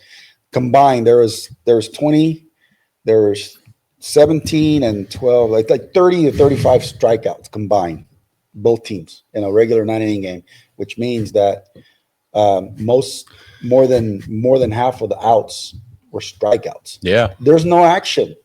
No. People are waiting for the home run. You might get, okay, let's say you get 2 or 3 home runs in a game. Yeah. Or 4 home runs in a game, and you get 35 strikeouts. Where's the action? There's no hit and run. Yeah, I know, and I think they try to like minimize it by like say, okay, well, let's make the pitch clock and make it quicker and not so much time here. But at the end of the day, yeah, you can just put on Sports Center and watch a game in a minute and like, all right, 2 home runs, Judge struck out 2 times, guy gave up 4 hits. Okay, and it's like I saw the Rangers bunt this year. I was like at the park when they laid down a bunt. And I was like, what in the world just happened? Well, I mean, I haven't seen a bunt in here there's forever. players that should bunt on their own. There's situations where you can bunt on your own and create your own, your own run. You can bunt and steal a base, and you can create runs like that. That doesn't happen anymore. Teams don't create an inning. They just go out there and see what happens, Yeah, I think they just felt like the bunt, I'm giving up an out, right? Instead of like, I can get a hit, and stuff like that. It just because it's so hard to bunt now because the hitters they don't care, bro. You get a guy to throw 1 out and bring the infield in. I'm not big on bunting. I'm bunting either. The bunt is a play that you use to your advantage when you have to have it. Correct. You don't have to bunt early on in a game. No, I agree. Move a runner over, whatever. But if you have guys that can bunt with 2 outs, let's say, or starting an inning off, and you can get a bunt and get on base early on, or if 2 outs, 2 out bunt. If you got a guy that can steal a base in the first or second pitch, you might, steal a run. Yeah. But now you're waiting for that home run or whatever, and it never comes. So what did you take out of your career? Like whenever, do you remember like at what age that your dad really started? I mean, obviously at the field, you're playing catch or whatever, watching him hit. That you really.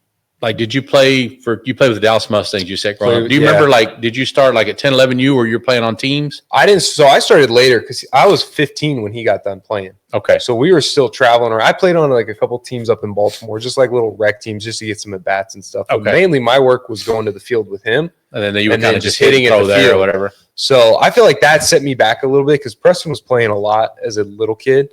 But I didn't have enough like in-game experience. But when I was like 15, I started playing more like, McKinney Marshalls were a team. I played with them. And so what do you remember Dad bearing into you as a player when you were, say, 15? Like, don't do this, do that. What do you remember him coaching you wise where he was on top of you? Or was it just like, here, throw a ball? And no, he was hands-on. A lot of it was really trying to just get more consistent, because like I think I was telling you this one time, like last week or whatever. I would have my hands like, way up high one time, and then like 2 swings later, they'd be back. And he's like, what are you doing? Just like keep your hands in the same spot. Take the same. So a lot of it was just being consistent. And then his whole approach was stay through the ball and hit the ball back up the middle the other way. And BP, he's like, don't pull the ball.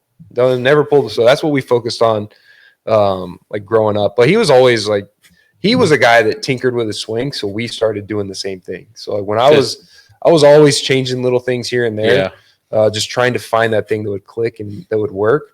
And I feel like sometimes that's a good thing, but it also can be a bad thing because you're always trying, like once you get it, then you got to get that swing going. And then next thing you know, like you lose it. And instead of fixing that, you're changing something else. But I feel like if you just kind of like stay with that same swing and you don't make any adjustments, then you're just kind of just repeating the same crap. So by the time you kind of started high school, he was retired then. Yeah, he was. So he was kind of he would be able to go to your games and all this stuff. Yeah, that's cool. Yeah, so Preston and I still talk about this.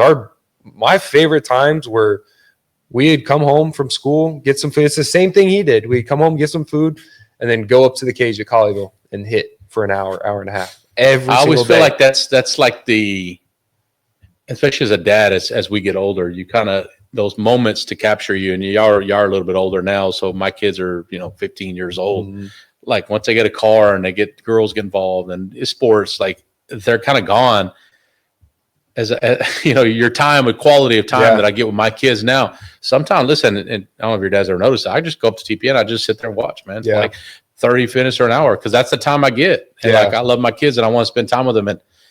And that's just some of the only time I get. So some of our best quality times, I remember, and if you ask my older sons, like going to Oak Grove Park at like 9:30 at night, turning on the lights, and like no one's there, and it's just like me and him. And I mean, I still like drive by. we talk life, and we talk baseball, and we talk a little hitting, and he'll get on my ass, I'll get on his ass, and it's just guy stuff, and because obviously your relationship with your mom is different. Mom's gonna hug you and tell you it's okay, and we got to be the hard asses sometimes. But point being is that's a lot of quality time. Yeah. Like as they get older, you have a son now, and it's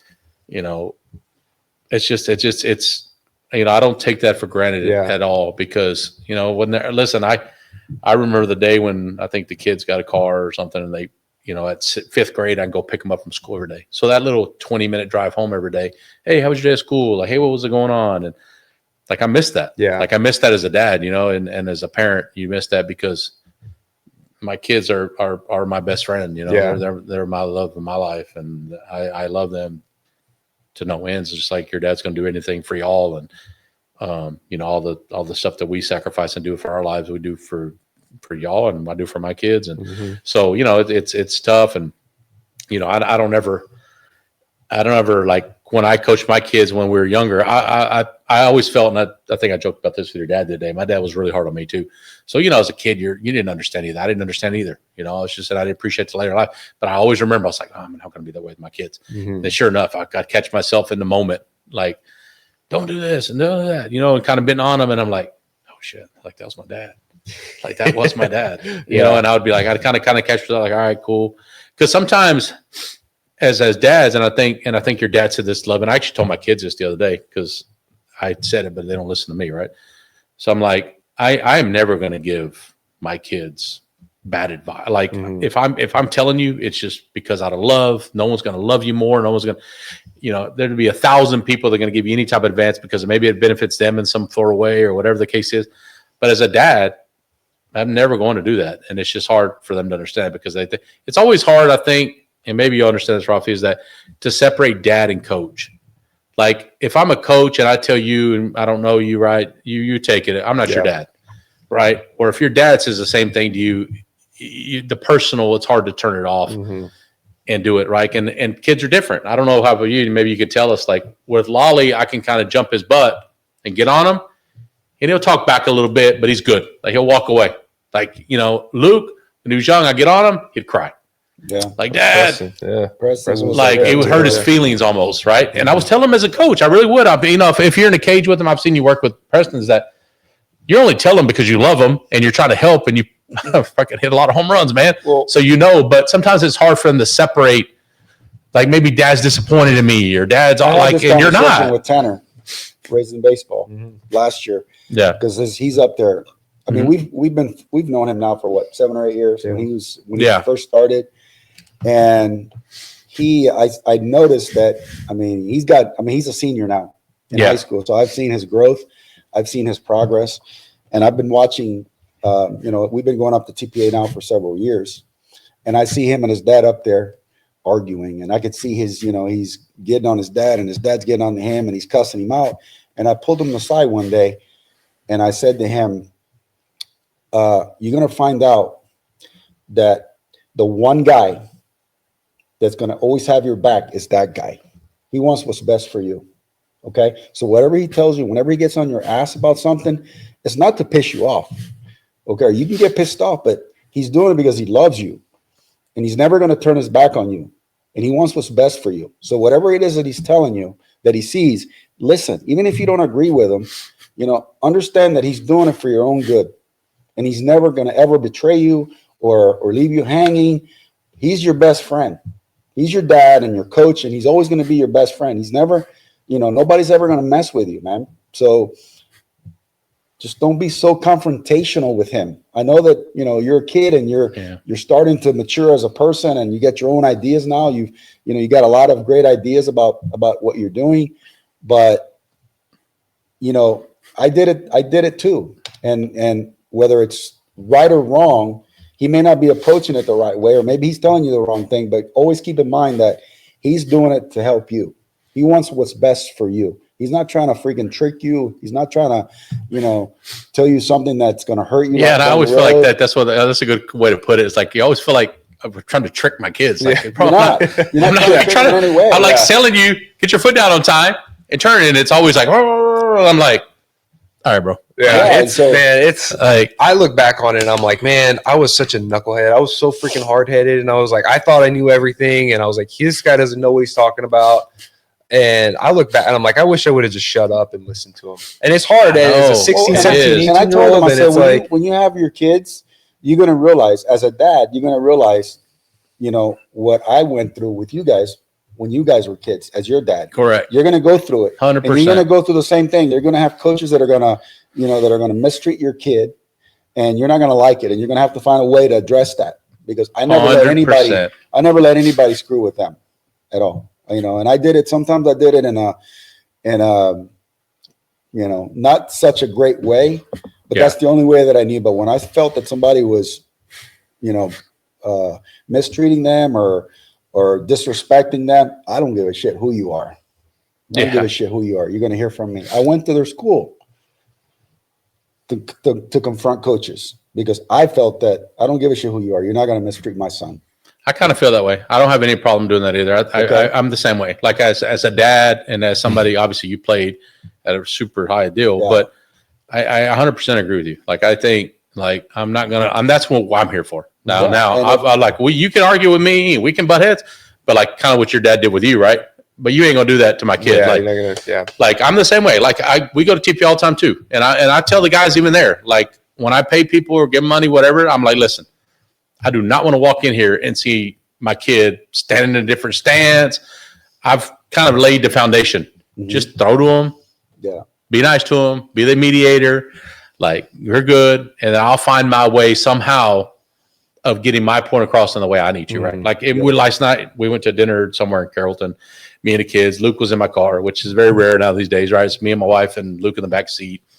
And I wanted to get something across. Like it's been on my mind for days because their season starts tomorrow, right? Mm-hmm. And I just wanted to tell them, obviously, because I do find myself, maybe because my dad didn't tell me that he loved, like, not that he loved me, but that he wasn't proud of me all the time, that I kind of catch myself.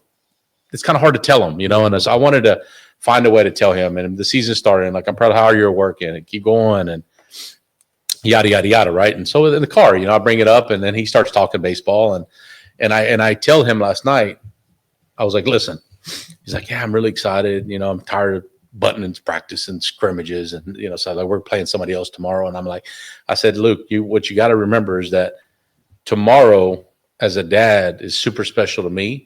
And he's like, what do you mean? I'm just playing a game. I'm like, no, bro, like my two kids are playing together. Yeah. Like, since they're babies, I'm like, I love baseball. It's my passion. Right. So I'm like, I want them.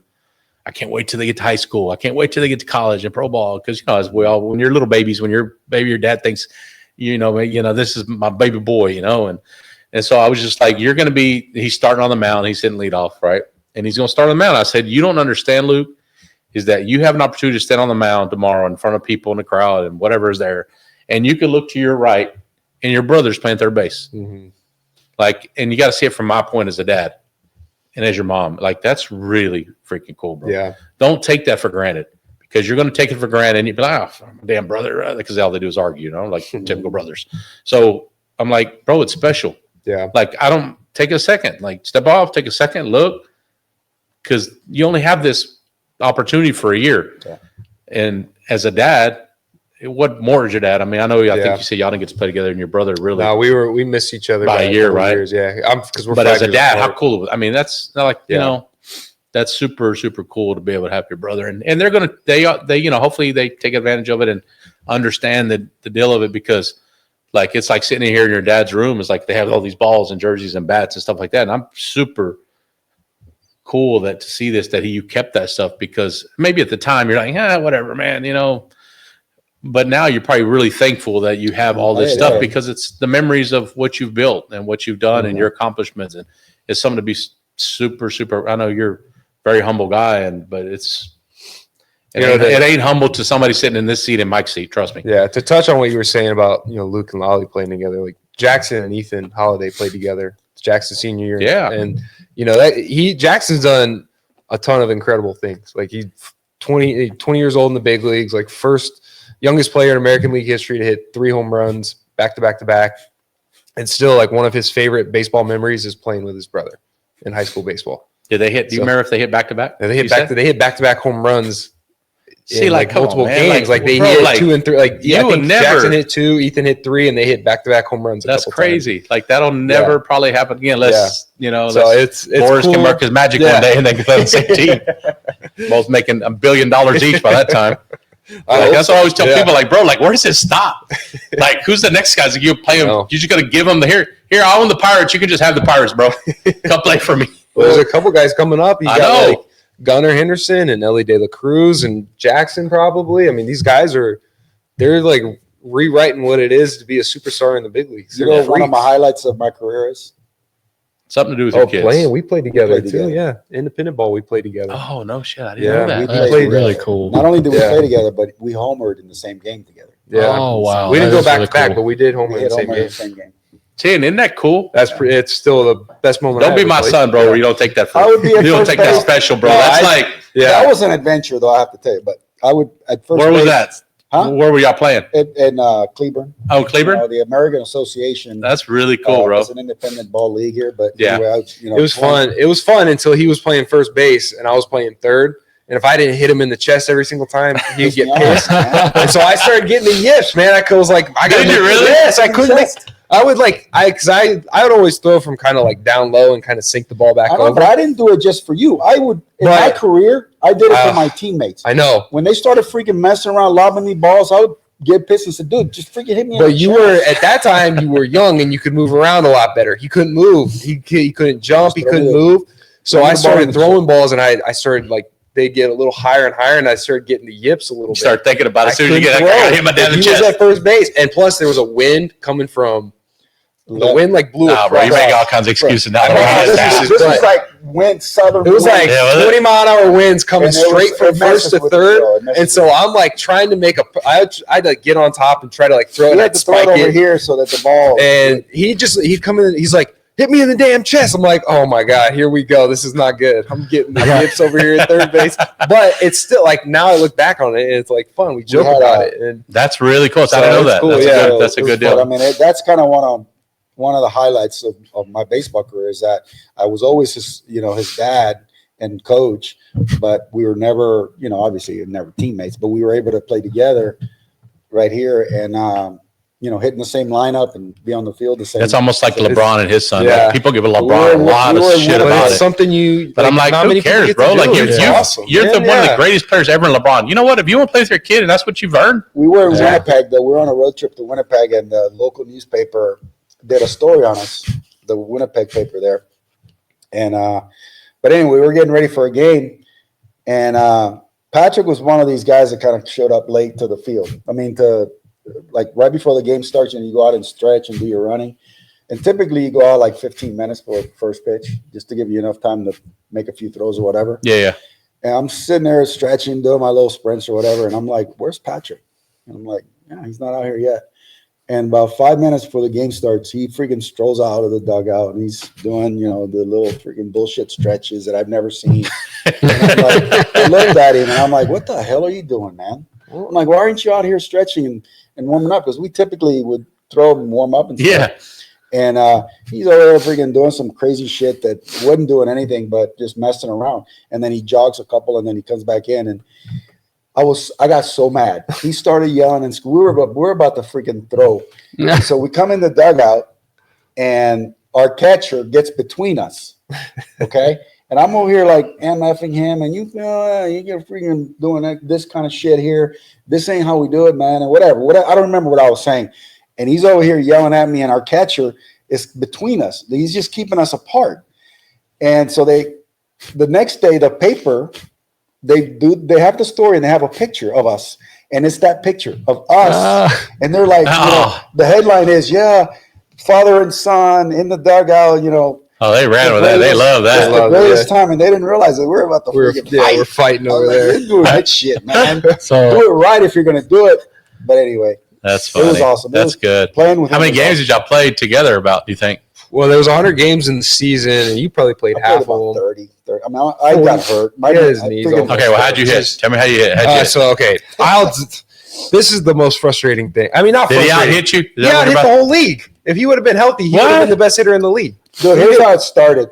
They started messing around with me because, it's always been that way. They've always challenging me. They're always telling me, oh, you're too fat and you're too old and you can't hit anymore.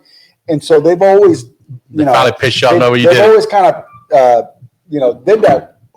They always did that with me. And so anyway, I said, I'm going to make a comeback.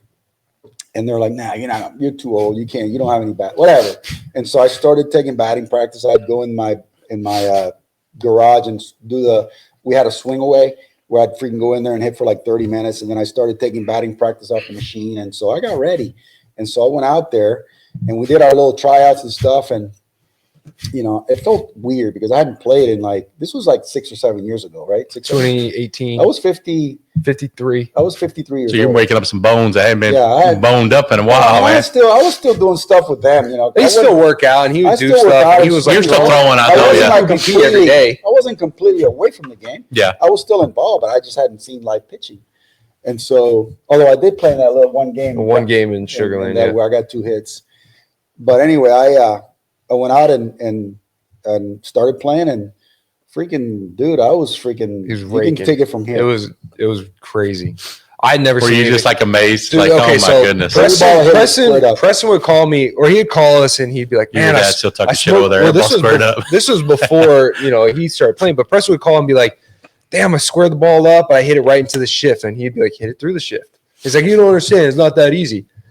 Freaking first game, they shift on him, and he hits a freaking rocket through the hole between second baseman. Okay, and you got to tell me, shortstop. did he look over and be like, smile, like, see? I called Preston after the game. I was like, dude, there's no more excuses. Freaking 53-year-old old man just hit a ball through the shift. You I can't was use hitting that the shit excuse out of the anymore. ball. He was squaring everything up, didn't strike out.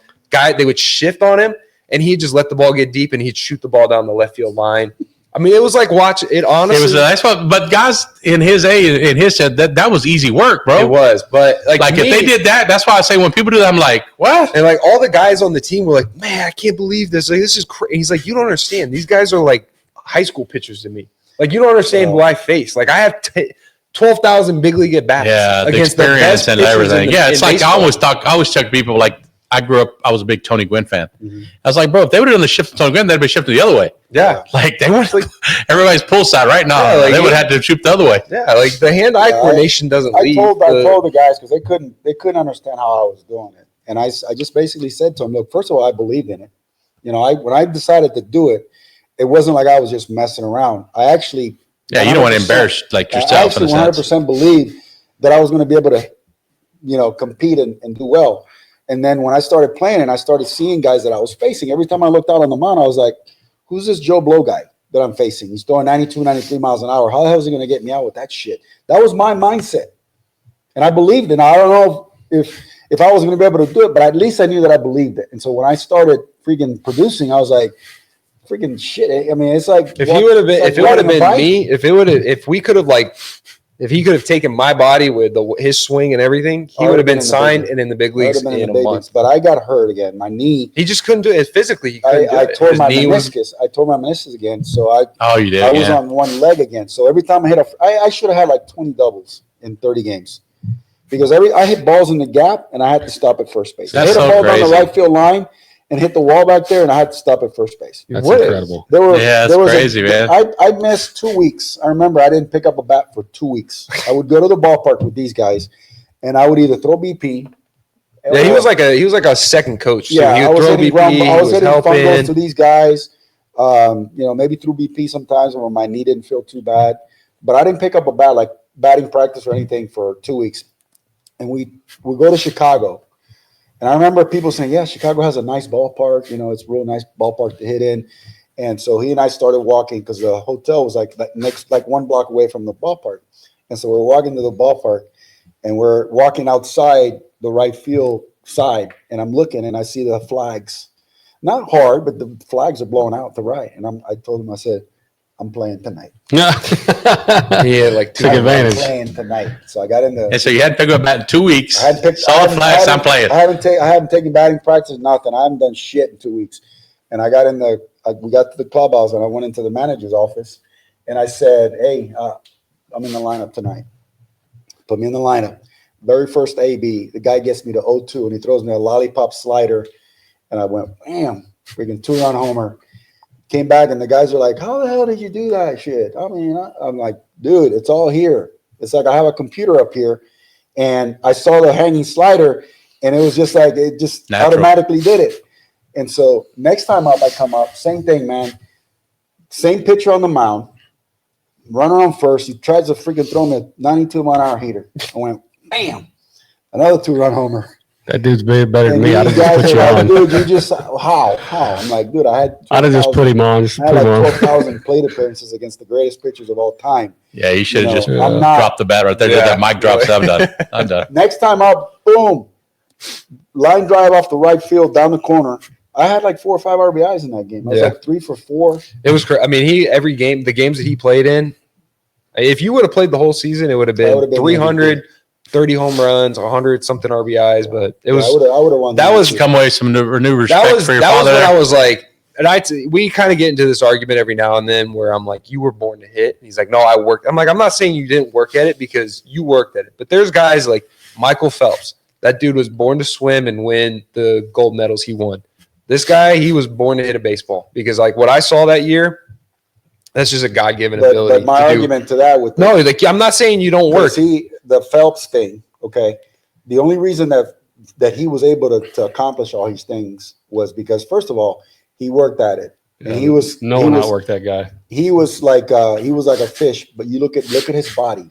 There's no way that if his body was different, he would have been able to do that. So he was actually born to be a freaking fish. Yeah, your hands the way they were. I wasn't born like that because I wasn't. He doesn't think that he has this like extra. And I'm not saying it's an extra ability. Like I'm not saying you. I always thought that it goes back to my dad. That's at it. An early age, I was about to say, telling me, hey, get your hands through the zone. Use your hands to hit. Okay, so my whole mindset as a kid was, I'm going to use my hands to hit, and I'm going to swing level, and I'm going to hit the ball out front. That doesn't make me a special, super talented, gifted kid that God gave me all these gifts. I mean, maybe God gave me the ability to see it. And no, I think seeing from the outside, like you're not like Jaron Judge sitting over here. You're not 6'6". You're not. How am I gifted? You're not like a super big guy. You're like 6 foot tall, 200 pounds. Didn't have a lot of power. I just had the ability to put the bat on the ball. I think what I come away with. I don't know what Mike feels about this, but when I speak to you, like you're intense. Yeah. Like I could tell when you played, like you didn't take this shit. There was no messing around. No, man. There was like serious. I know we didn't get into it today, but like you said, you have a little maybe go 0 for 3. You're in the cage for an hour with your son. Hey, go get a snack. We're going to be here for a little. I didn't accept that. I didn't accept it. I didn't accept. Like failure. Your mental side of the game is. I've never met nobody like you on that. It's like that's the difference. I can tell you. I mean, you were 3 years old, and that's the difference. Jumping your son's ass. All these players are all talented. They all have super bodies and all that. But what makes a player great is your mind. How you prepare yourself. How you approach it. Are you going to accept failure? What are you going to do about it? And my mind was so strong. Maybe from the time I was little, my dad taught me to be strong mentally, whether it was working or not accepting failure, or him telling me you suck at it, and me saying I'm going to show you. And so that all those things kind of worked in my favor. But when people say, "Oh, but you were born to hit," I think that maybe I had some gifts, but I was able to put it all together and maximize whatever little I had. Yeah, I mean, obviously you have to be gifted to do what you did. There's no doubt about it. I mean, but the things that you say, I think you just said answer your own question to me, and I'm going to have to disagree with you a little bit and go with your dad on this one. That your upbringing from hearing you coming from Cuba and your parents and your dad's work ethic, I think it just made you so mentally fucking tough that like you saying something so simple earlier that I caught that like there was no other option, bro. There was no other Like option. you were going to be a big leaguer. Yeah. Like there was no in your mind, like, you know what, if it doesn't work, I guess I can go work it. Like you're saying, it never crossed your mind. Like that was never like, and not people don't think like that. Like my kids, even today, they're really good, but they're like, yeah, I'd like to do this and do that. And I got to go to college to be there. When Hank Aaron got to 715 home runs, because I remember sitting on my dad's lap watching it on my little black and white TV in Miami. He got his home run, and I said, I'm going to be like him. Yeah. I want to be just like him. I want to be a big league player. I'm going to make it. And from that time on, it wasn't just a fantasy dream or, because everybody says that. Oh, I'm going to be a big league player. But do you actually believe it? Do you actually believe at the age of 9, 10, 11, 12, whatever, 15, when things get rough and, you go through a slump and you're like, shit, oh my God, am I good enough? Even when you say that out loud, do you actually believe that, or are you still on the path? Because I never, ever, ever doubted it that I was going to be a big league player. Ever, never did I ever think. The one thing I can tell that it sounds like you never doubted is like you always, every time I've spoke to you a few times, like you could hit. Like that was never, like you've never said, I said, hey, did you ever slump? He's like, man, I never slumped play. I never went 0 for 30. Never. Like I maybe gonna have a couple back, 0 for 8 or something, 2 games, but I'm not going 0 for 30. Like it was so conviction, like I insulted him. Like when I was in college, in my mind, I was ready for the big leagues. Like in my mind, I knew that if they say, hey, we're gonna bring you up. When I was at Mississippi State, I could hit big league pitching. We talk about, at least I believed it. We talk about this a lot on the show. So much of being great is just the mental side of life. And I get fired up just listening to you talk, and I haven't said a whole lot just because I'm trying to soak it all in, but I'm excited. I want to go do something as soon as we're done. And I'm just stuck in the car for 3 hours. He's 53 playing hit home run, bro. I'm like barely getting up the stairs at your house. Okay, but this is my story, but it's not unique. Yeah. It's not unique because that's pretty much everybody's story that succeeds, man. Yep. The greatest players of all time in all the sports, they'll have some sort of this stuff. Yeah. Yeah. And I do tell my kids that. I'm like, if you go, here's Kobe Bryant, right? And because I got to relate to their generation. Like we're old to them, right? Yeah. So if I say Kobe Bryant or Michael Jordan, even like they have these, you'll read their books. It's like crazy workout stories and crazy for our kids, for my generation of like my 15, Kobe Bryant is relevant to them, right? They understand it. And Kobe has these great stories, right? And so it's like, it's great, man. I'm fired up, bro. I feel like I need to go back to the batting cage and start hitting today. Let me try. Have you ever heard Shaq talk about his dad? Yeah. Oh yeah. And when he was struggling, you know what his dad did to him? He freaking picked him up one day and he goes, "Let's go." Oh yeah. Your mic is like falling all the way down. Like I read that story. He said his dad like called him, like he was like, "Hey, Dad, he was like, I'll be there in a hotel in 10 minutes." About something, and his dad's military. Yeah, and his dad's freaking probably more strict than my dad was. And he picked him up and he freaking took him underneath a freaking bridge somewhere. I don't know if they're from Louisiana or whatever. And he goes, "You think you have it tough, man? You think you're struggling? You think you're having it tough?" And he pointed at the guy, homeless dude. He goes, "That's struggling." Yeah. He goes, "Get the fuck out of here with that struggling bullshit." I heard that story. Words, it's crazy. But his message was, "You think you're struggling? You're in freaking college or wherever it is that he was. You don't miss a meal. You're having fun doing what you're doing, and all of a sudden you have a little bit of adversity, and you're like, I'm struggling, Dad. Whatever. I don't know what to do." They don't even know where their next meal is going to come from. What are you talking about? And it was almost like, holy shit, okay. Yeah, and I just think you just can't be soft-minded. And I think a lot of times I know that, you know that obviously more than anybody.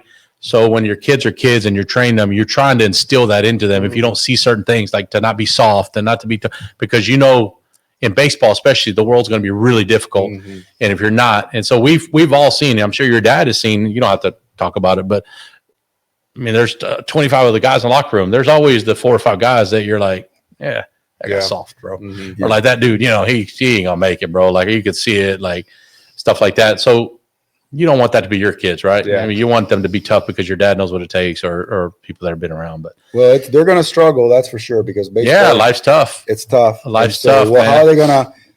how they're gonna respond to it is gonna mold their life. How they're going to turn out down the road.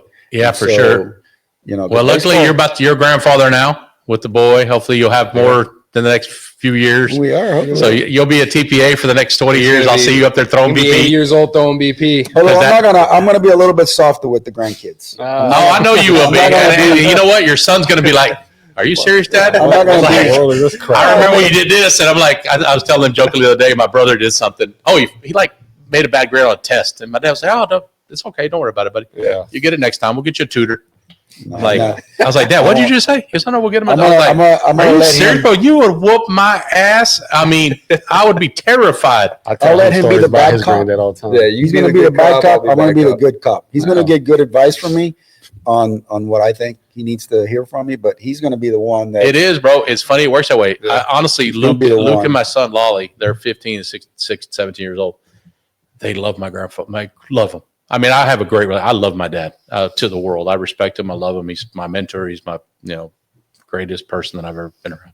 But my kids, oh, bro, like I'm like, "Dad, be quiet, Dad. I'm going to Grandpa's," and and I don't want to. I'm not gonna get in the way of that. So I'm warning you already, Yeah. bro. Oh, I know it's gonna Like, be like they that, got their own room in my dad's Yeah. house. Like this area, probably your dad would probably never do it. he But your loves it. He loves yeah, the pool table. He's but gonna be, your yeah. dad would like, "Oh no, we'll get rid of it. We'll put the beds and have all kinds of." Yeah, It's we've crazy, already got bro. him hitting lefty, so just got to get him in. I know, Get him right? going. So Well, I know we're running now, so I appreciate y'all's time for sure, course, man. And it's yeah. been a huge honor.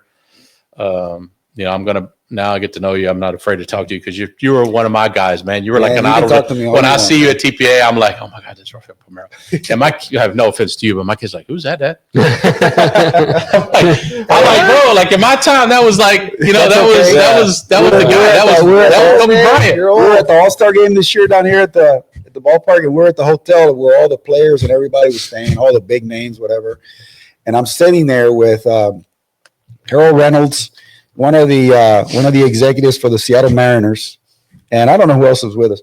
Maybe you were with us. no, Preston was with us, and we're just kind of talking, and the guy, and then there's the top minor league prospect in their organization. It's actually a client of ours, Harry Ford. Yeah, Catcher. their top Yeah. minor league prospect is 20 years old kid, standing there, and he doesn't know who I am. We're all just talking baseball, and I don't know if it was Harold Reynolds or the executive said, "Hey," or it was Harold. He goes, "Hey, I want you to meet Raffiel Palmeiro."